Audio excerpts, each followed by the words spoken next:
Okay, first kali kita unboxing dulu barang yang baru sampai. Order from Shopee. Alhamdulillah, sehari je sampai. Okay, pisau ni daripada AO Teguh Enterprise. Link Shopee nanti aku sertakan.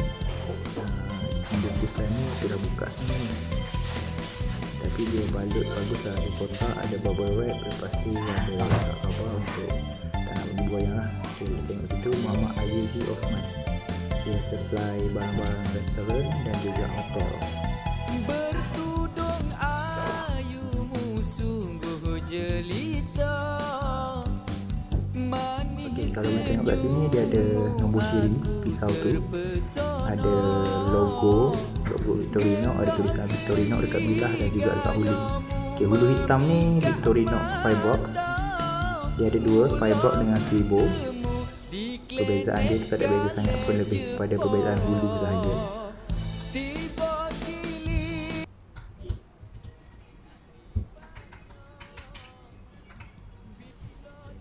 Okay, panjang pisau ni, untuk panjang bilah dia 12 inci memang ngam, dan panjang keseluruhan dia lebih kurang 17 inci setengah lah panjang keseluruhan pisau. So memang sesuai untuk buat sembelihan lah.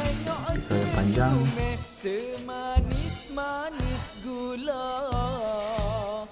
Oh cik misi, oh cik misi,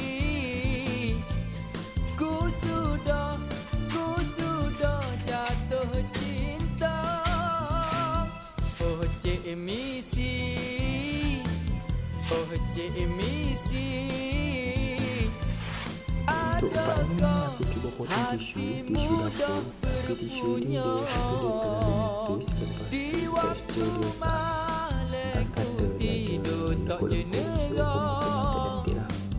Dalam fikir jadi tanda tanya. Ku aneh-aneh kita duduk berdua, satu pasangan di dalam istana.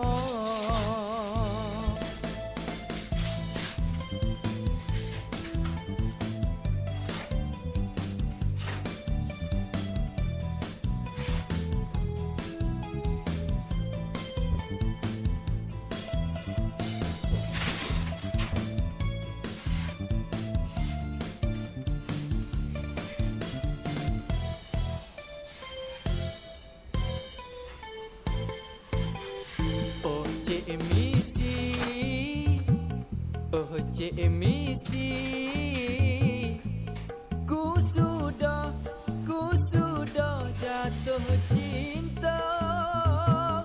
Oh cik misi, oh cik misi.